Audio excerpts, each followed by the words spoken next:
En el libro de Lucas, en el capítulo 24, nos habla de lo que sucedió en la resurrección de Jesús. Pero hay algo sumamente importante. Diferentes personajes que hoy se conocen como personajes religiosos de las creencias o de las organizaciones mundiales. Ellos tienen, las personas que tienen una religión o una creencia de algún ser o algún personaje, están tratando de encontrar una forma o manera de exaltar a ese Dios o a esa imagen o a ese ídolo.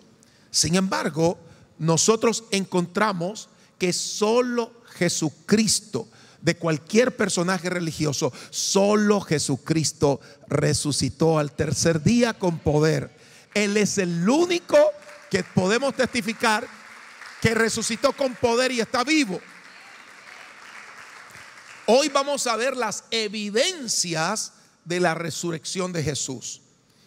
Bien, dice así Lucas capítulo 24, el primer día de la semana, en este caso domingo. Muy de mañana, ¿a qué hora fue? Muy de mañana vinieron al sepulcro trayendo las especies aromáticas que habían preparado y algunas otras mujeres con ellas. Y hallaron removida la piedra del sepulcro. Quiero explicar que no era una tumba como la que hacemos nosotros, que es cavar un hoyo en tierra, sino en una cueva.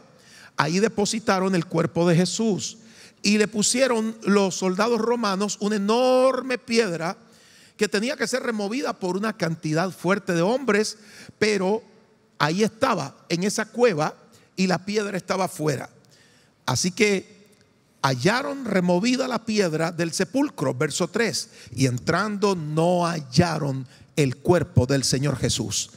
Aconteció que estando ellas perplejas de esto, he aquí se pararon junto a ellas dos varones con vestiduras resplandecientes, y como tuvieron temor y bajaron el rostro a tierra, les dijeron: ¿por qué buscáis entre los muertos al que vive?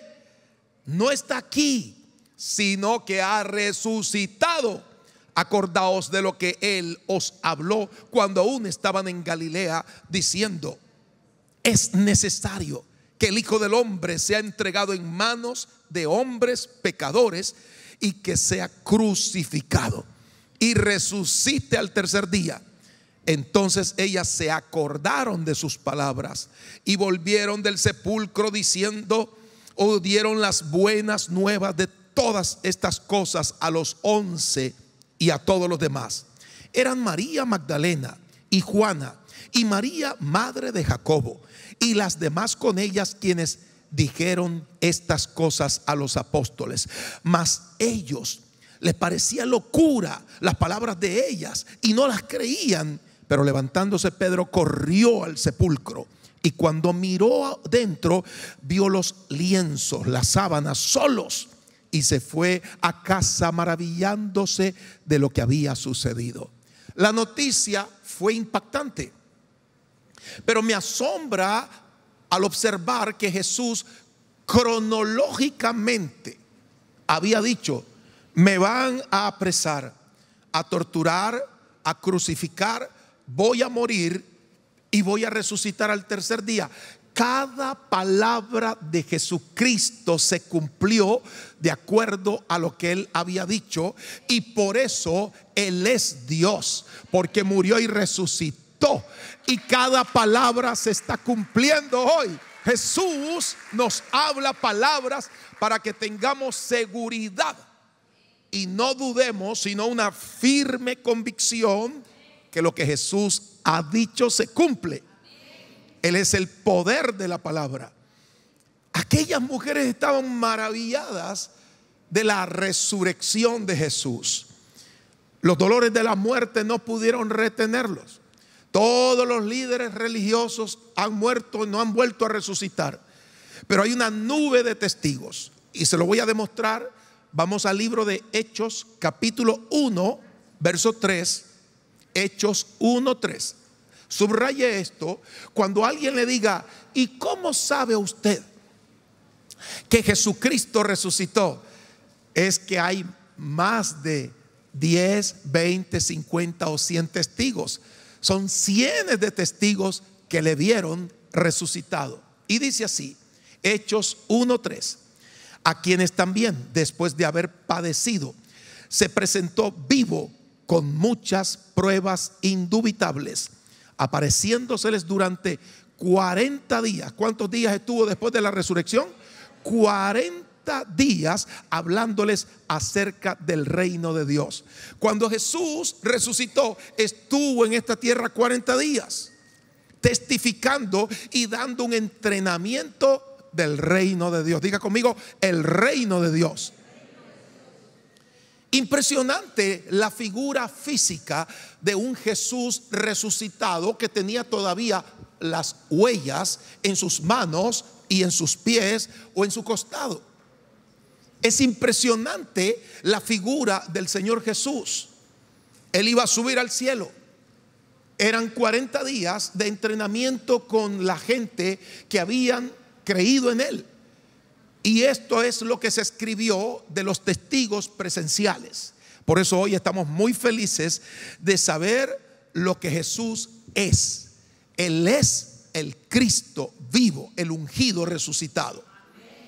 Ahora, antes de irse, Él nos dio una encomienda, una responsabilidad a toda persona que cree en Él. Y lo dice Mateo capítulo 28, cuando Él estaba a punto de ascender al cielo. Se reunió en aquel lugar con centenares de seguidores. Aquel momento era glorioso, estar tan cerca del Cristo resucitado, el héroe de la fe, el que nos enseñó a creer en el Padre. Entonces Él queda viendo a sus discípulos. Mateo 28, verso 16. Dice así: pero los 11 discípulos se fueron a Galilea, al monte donde Jesús les había ordenado. Y cuando le vieron, le adoraron. Diga conmigo: le adoraron. ¿Qué es adorar a Dios? La gente hoy le llama adoración a la parte musical. Adorar, diga conmigo, adorar es amar a Dios en extremo, con todo nuestro corazón, porque Él nos ama con todo su corazón. Eso es adorar, amarlo para siempre, amarlo por los siglos de los siglos, que nada estorbe nuestro amor por Dios. Diga conmigo: Jesús, te voy a amar por la eternidad. Nací para amarte, vivo para amarte, celebro amar a Jesús. Aleluya. Dios, amén. Cada día lo celebro. Es un amor que nos impulsa aún en medio de los desafíos.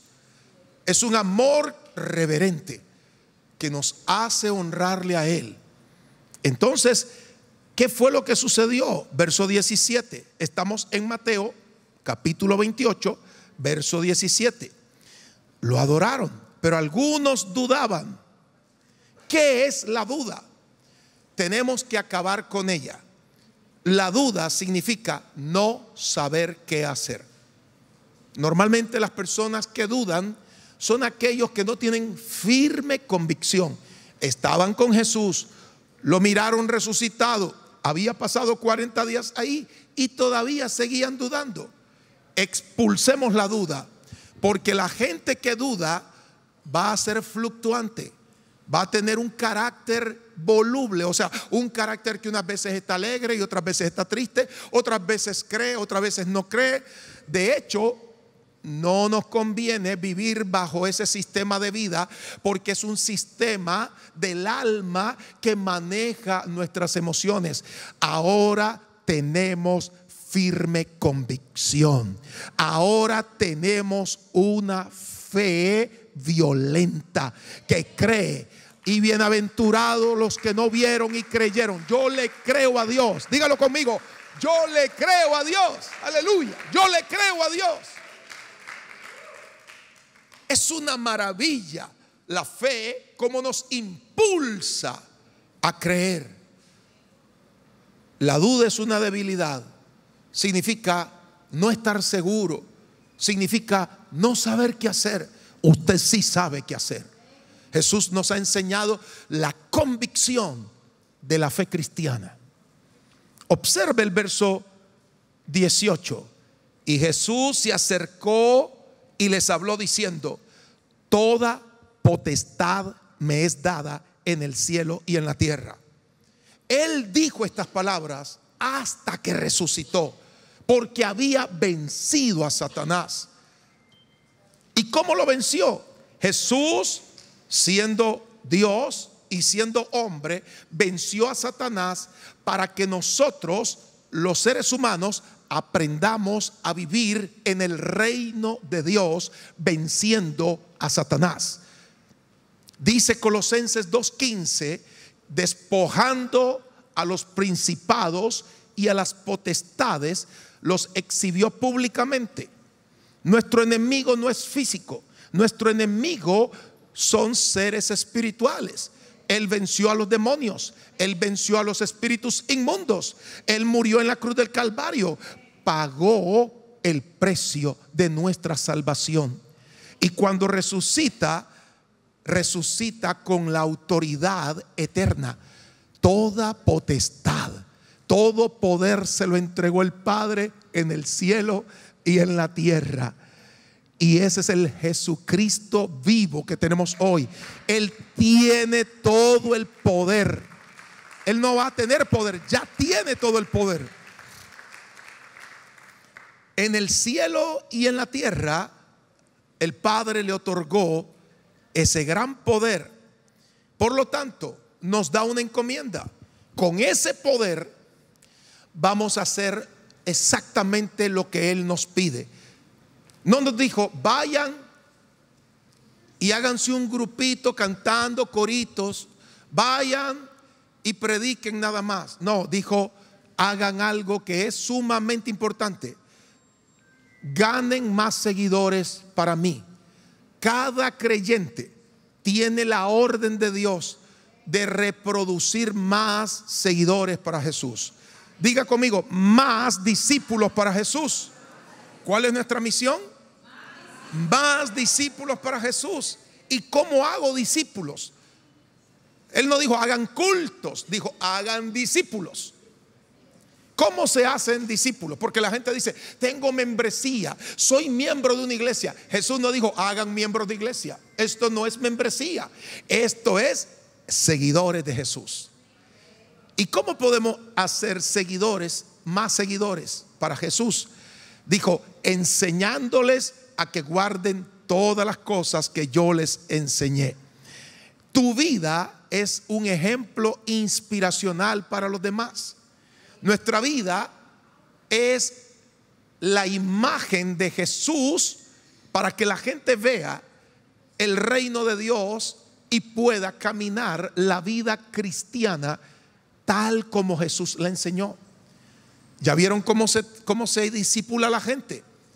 No es información, es una experiencia maravillosa de lo que nos ha ocurrido a nosotros. Y si Dios lo ha hecho con nosotros, lo hará también con ellos. Lo hará también con ellos. Es una experiencia de transformación. Diga conmigo: transformación. Aleluya. Hemos sido cambiados, transformados por el poder de Dios. Entonces Jesús dice: este año vamos a reproducir más y más seguidores para Jesús. ¿Cómo vino el cristianismo a mi familia? El cristianismo vino a mi familia de esa forma. Una tía, hermana de mi mamá, se había convertido a Jesucristo. Nosotros éramos ignorantes de la palabra de Dios. ¿Qué fue lo que hizo ella? Ella comenzó a hablarnos con amor. Nos enseñó cómo ir a la iglesia y escuchar la palabra de Dios. ¿Sabían ustedes que mi familia nunca había ido a una iglesia cristiana? Y comenzamos a ir a esa iglesia. Y el poder de Dios tocó mi corazón. El Espíritu Santo impactó mi vida. Y yo recibí al Señor en mi corazón.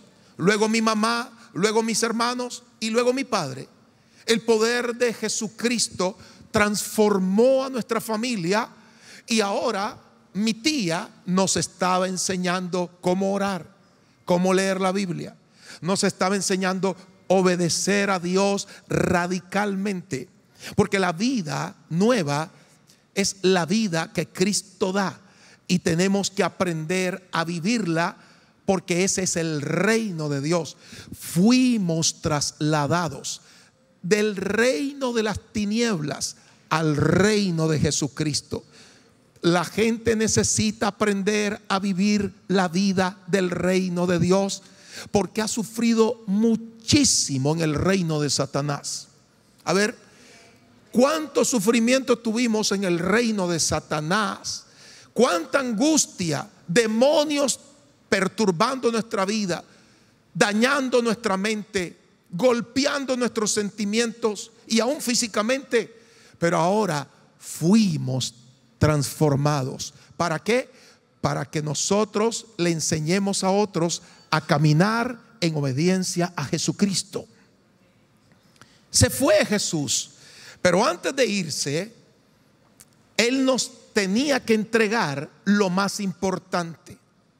¿Y qué creen que es lo más importante que Jesús podría heredarnos? Diga conmigo, heredarnos. Era su personalidad. Su personalidad, su carácter. ¿Cómo podríamos experimentar lo que Jesús vivió? Solamente había alguien que pudiese traer ese mismo estilo de vida de Jesús a nuestro ser interior, y es el Espíritu Santo. El Espíritu Santo es Jesús multiplicado millones de veces en cada corazón. No podíamos hacerlo solo, no podíamos cambiar solos. Necesitábamos al instructor divino. El mismo Espíritu de Dios nos iba a venir a entrenar para vivir con nosotros. Jesús dijo: me voy, pero yo estoy con ustedes todos los días, estaré con ustedes hasta el fin del mundo.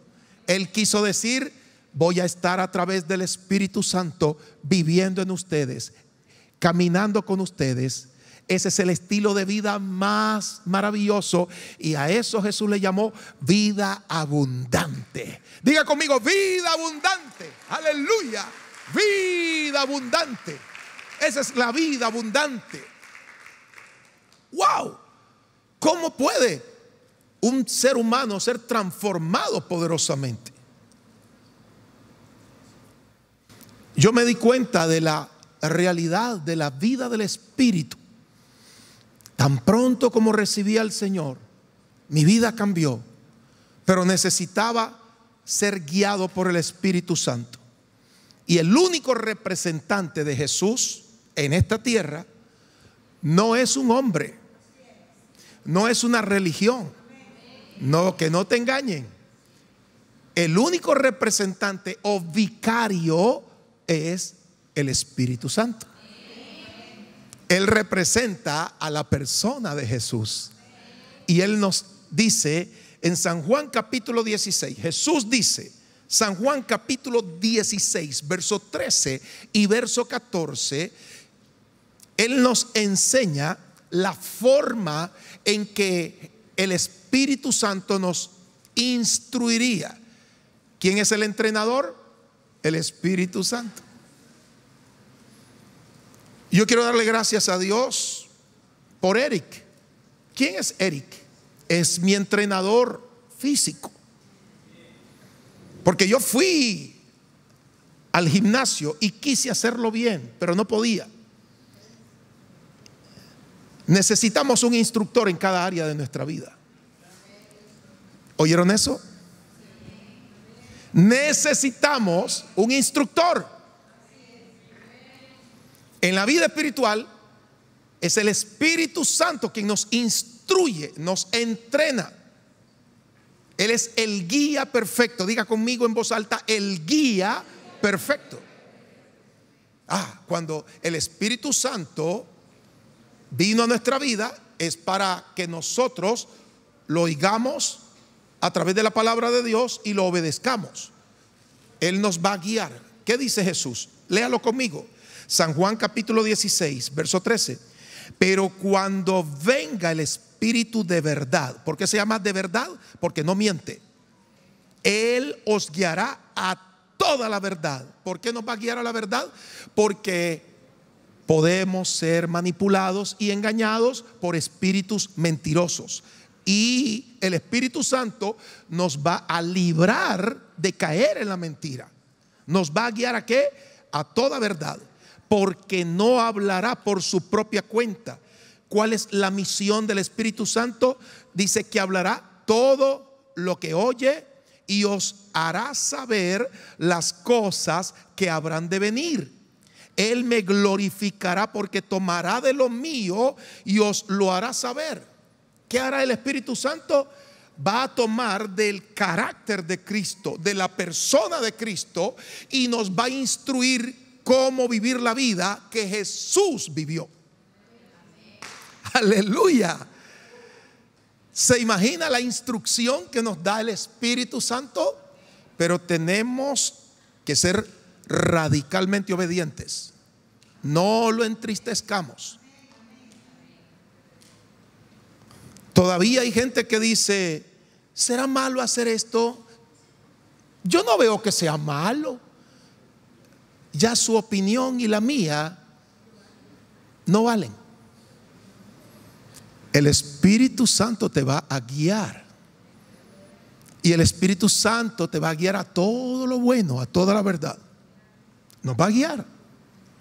Yo tenía 17 años de edad. Y un día me encontré con una situación emocional muy fuerte. Tenía un grupo de amigos. No me sentía bien porque ahora era un cristiano de verdad y ellos querían manipular mi vida. Y en uno de esos momentos que estaba a solas, la voz del Espíritu Santo me habló internamente y me dijo: Roberto, ¿por qué no dejas que yo escoja a tus amistades? Y eso me cambió la vida. Porque alguien, y ese es Dios que habita dentro de nosotros, nos va a enseñar lo correcto y nos va a librar de caer en las mentiras sentimentales, emocionales o físicas. Aleluya. Entonces yo aprendí a obedecer al Espíritu Santo. ¿Y cómo trabaja el Espíritu Santo? Diga conmigo: la espada del Espíritu Santo, el arma del Espíritu Santo es la palabra de Dios. Con eso Él va a cortar la mentira, Él va a cortar la falsedad y nos va a enseñar a vivir como a Dios le agrada. Qué impresionante lo que hace el Espíritu Santo. Observe Gálatas capítulo 3, capítulo 5, versos 22 y 23. Gálatas 5 nos habla de 9 elementos que contiene la vida del Espíritu Santo. 9. Es un solo espíritu, es un fruto, pero tiene 9 elementos. Es como los mangos que hay en mi casa. Un día de esto corté un mango que por dentro estaba amarillo. Lo corté en rodajas. Hay gente que le echa limón y sal. En Nicaragua es muy común eso. Yo solo le eché sal. Y cómo crujía cada vez que yo lo mordía. Y todo ese jugo sabroso entraba por mi garganta. Trague, por favor, hermano, trague. Él contiene vitamina C, vitamina B, varios componentes. Un solo fruto tiene varias vitaminas. Ahora veamos, la palabra fruto significa también cosecha. La palabra fruto simboliza carácter. ¿Qué es fruto? Carácter. La manera de vivir, la manera de actuar, la manera de ser. Por eso somos nueva persona. ¿Y qué hace el Espíritu Santo? Nos da una nueva manera de vivir. Y hay 9 elementos: amor, gozo, paz, paciencia, benignidad, bondad, fe, mansedumbre, dominio propio o templanza. 9 características que elevan nuestro nivel de vida. Ese es el carácter de Jesús. Y el mismo carácter que hubo en Cristo ahora puede estar en nosotros a través del fruto del Espíritu Santo. El mismo Espíritu Santo que estuvo en Jesús está hoy con nosotros, dentro de nosotros, para que vivamos conforme a la mente de Jesucristo. Romanos capítulo 8, verso 11 dice que el Espíritu Santo levantó a Jesús de entre los muertos. ¿Se imaginan el poder del Espíritu Santo? Ese mismo Espíritu está hoy dentro de nosotros para sanarnos, liberarnos, para impartir el poder a través de nosotros. Hechos 1:8 dice: recibiréis poder cuando haya venido sobre vosotros el Espíritu Santo. Diga conmigo: poder. Qué poderoso es el Espíritu Santo. El poder del Espíritu Santo.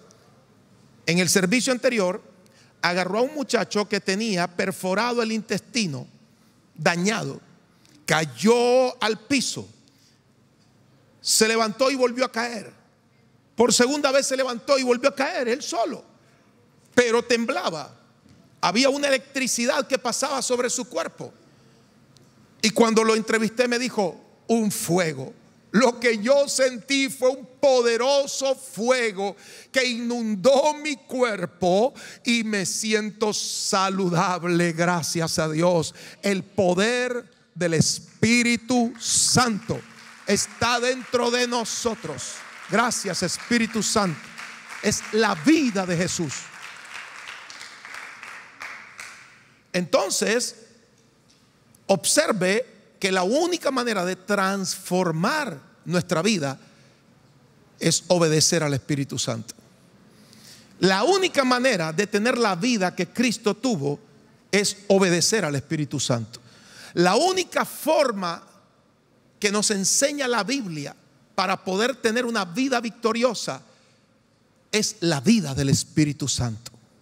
Diga conmigo: el Espíritu Santo y la palabra de Dios son inseparables. El Espíritu Santo y la palabra de Dios son inseparables. No se separan. Yo encuentro que la gente hoy dice: con su pluma te cubrirá, con su pluma te cubrirá, y debajo de sus alas estarás seguro. Con su pluma te cubrirá. No, momentito. Esto no es así. Esto no es así. Hay gente que quieren buscar un amuleto de buena suerte y dejan la Biblia abierta para que se vayan los malos espíritus de la casa. Eso no es así.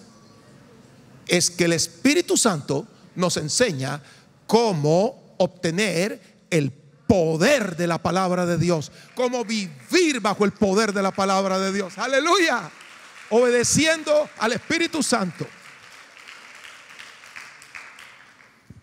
Y Jesús nos enseña en su palabra, en San Juan capítulo 14, verso 6, 3 cosas. No hay que dejarse persuadir, ni engañar, ni manipular por opiniones que van totalmente opuestas a lo que Jesús dijo. Jesús es el centro de nuestra fe.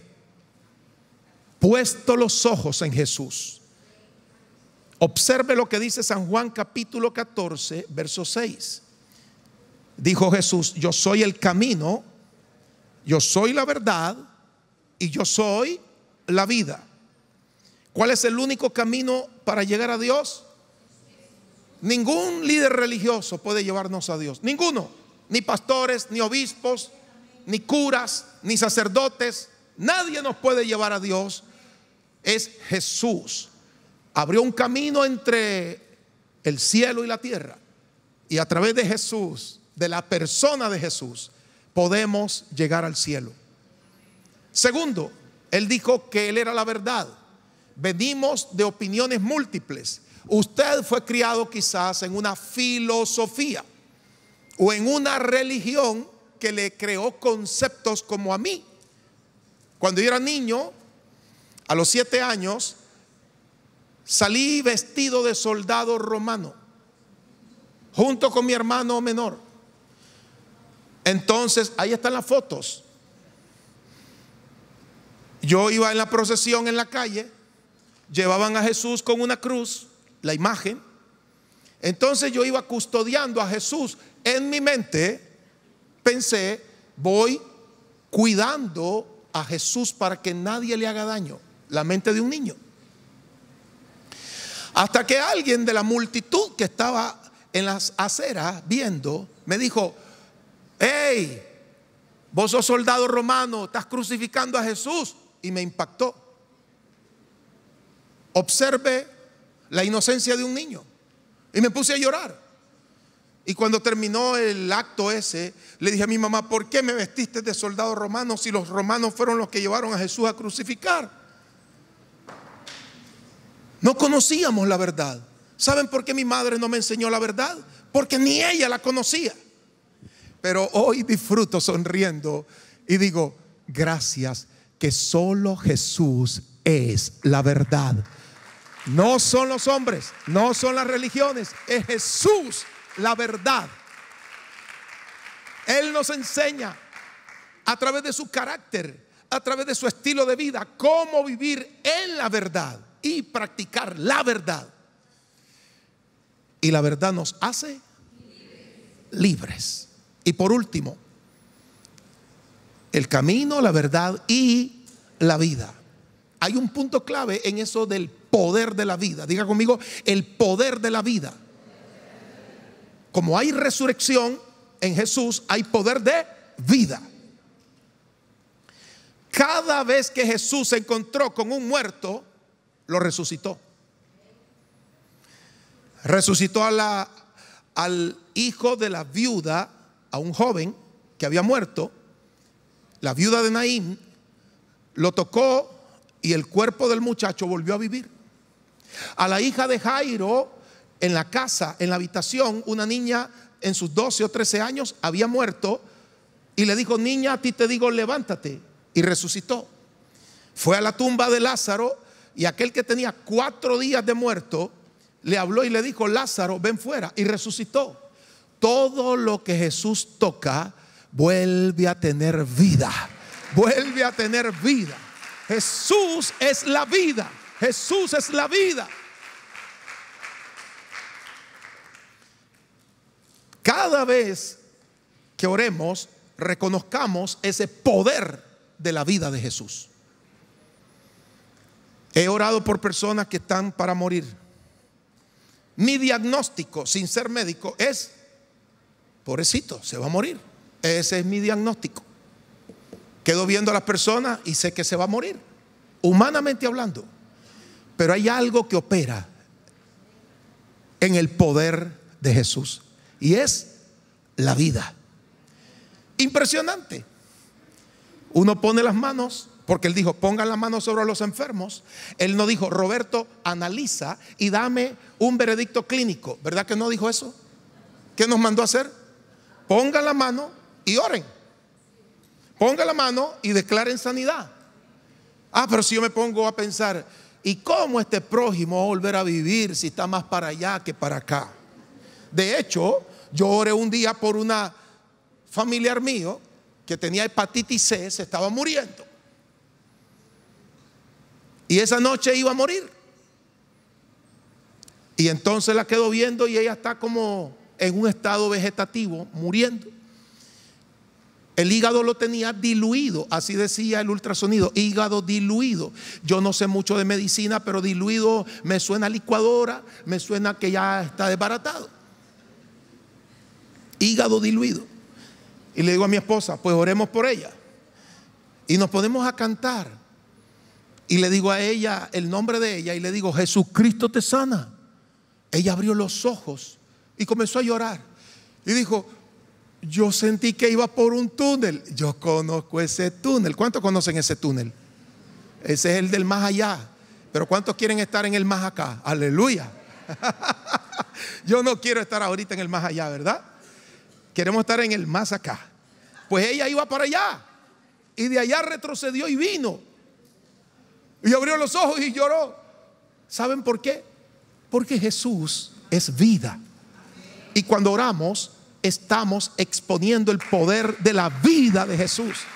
Ella se sanó por el poder de Dios. Aleluya. La llevaron a hacer el examen. Le hicieron el examen de ultrasonido. Eso fue a un hospital aquí en Managua. Y aparecía un hígado limpio, rosadito, nuevo. Entonces pedimos la epicrisis. O sea, lo que sucedió la noche pasada, donde ya tenía hígado diluido, y ahora pedimos la constancia médica de que el hígado está perfecto y sano. ¿Sabe lo que nos dijeron en el hospital? No le podemos dar esa constancia. ¿Por qué? Porque nos pueden demandar. Que ayer tenía el hígado diluido y ahora tenga hígado nuevo. Ni nosotros sabemos por qué. Jesús es la vida. Jesús es la vida. Gloria a Dios. Yo amo la vida de Jesús. ¿Y qué nos dice Jesús? Nadie viene al Padre sino por mí. El placer más grande del Padre es estar con nosotros. A través de Jesús tenemos comunión con el Padre. Y la vida más placentera es la vida de felicidad con nuestro Padre Celestial.